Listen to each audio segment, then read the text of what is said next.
welcome back to my channel. My name's Alison, the online piano and the online violin tutor. Now today I just wanted to do a really quick video on how to rosin your violin bow and how often. Now when you get your violin bow, when you've got it out of the box and it's brand new and you go to play the violin, you'll find it won't make a single sound. In fact, the bow, once you've tightened the bow to a good level, then you will find that the bow will just slide off the strings and you won't get any sound at all apart from like a shh kind of sliding sort of sound. That is because you don't have rosin on the bow.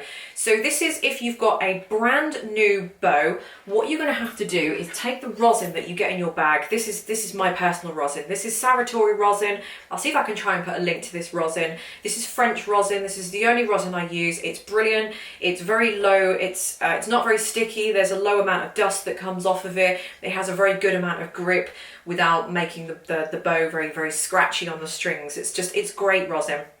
So what you'll need to go do when you've got a brand new rosin, obviously not this one because this one has been used, but you'll find the surface is really shiny, a bit like it is in the middle. Now when you try and use that on your bow, if you're using the rosin that came from the case, that's fine to start with, but I would upgrade to a nice rosin if you can, because it will improve the tone and the feel of the bow on the strings. But once you get your rosin out of the case, you'll need to put some rosin on your bow, and you'll need to spend a good while doing this. Now that might take you anywhere between sort of 15 minutes and half an hour to do that. But to speed things up, what you can do is sort of take, maybe take a nail file or some sandpaper or something just to sort of scratch up the surface of the rosin so you take the shine away. Be careful that you don't damage the rosin, but you just want to sort of scratch up the rosin. And what that will do is just make it kind of the surface rough enough so that it will deposit rosin on your bow a little bit quicker than just starting it from a very smooth surface. You can do that, but it will just take you forever. It will take you so long to do.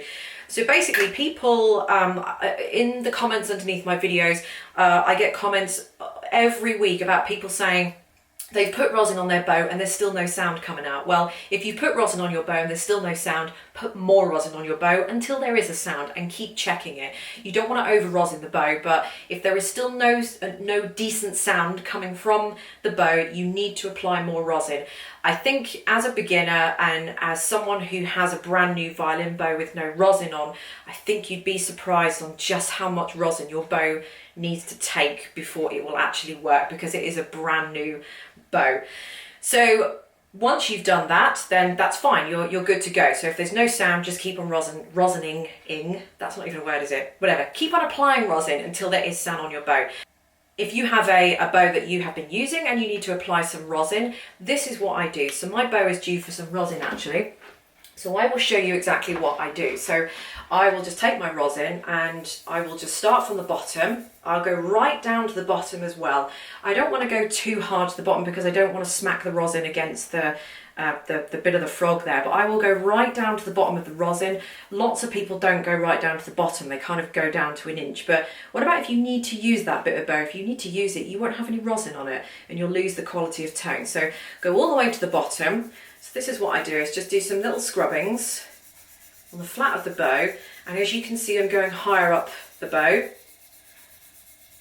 just sort of a moderate kind of speed. It is actually easier if you have the tip of the bow resting against something, because you get a little bit more resistance. So just keep on scrubbing up and down, just like this, until you get to the top of the bow. And again, make sure you do the very end of the bow. Make sure you have enough rosin on there. Once I've done that, then what I will do is maybe 6 of these all the way along the length of the rosin, and then that is it. That's all I do to rosin my bow. And I might do that maybe, for me, maybe once every 2 to 3 weeks. I do a lot of playing every day, but I'm not a concert violinist doing performances left, right and centre. So if I was playing 4, 5, 6 hours a day, I'd probably be applying rosin every other day, I would say. You don't want to over rosin the bow, and I think you'd be surprised that you don't need as much rosin as you probably think you need on the bow. You just need some rosin on the bow.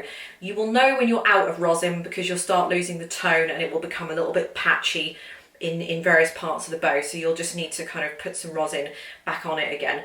But for me, and probably for you guys out there, I would say once a week if you're playing it every single day for maybe a good hour or so, once every 2 weeks if you're, you know, just sort of doing a moderate amount of playing, but you don't really need to do it any more than that. If you have over rosined your bow, there isn't really anything you can do about that. Just play the rosin off and just don't apply any more rosin for a good while, and then just make sure you rub the rosin off the strings with a clean, dry cloth and off the body of the violin as well, because you don't want the rosin sitting on the body of the violin because it'll just end up going a little bit gloopy. Try not to touch the hairs of the bow as well, because even if your hands are clean or they feel clean, you've got oils, dirt and grease on your hands, that deposits onto the hair of the bow and it makes it very difficult to get rosin on the bow. It's a little bit like oil and water. They're two completely different compounds. They just don't mix. So if you put the oil on here, the chalk from the rosin isn't going to adhere to the bow. So try and avoid touching the bow. If you do accidentally touch it, there's no need to panic, but don't be grabbing the bow like this with the hair. If I touch the bow, I'll always either just hold it, you know, from the bottom, or I will just hold the hair like I have done in the video. I haven't touched the hair in the video. So anyway, I hope this video has been useful to you, and I will see you in my next video. Bye.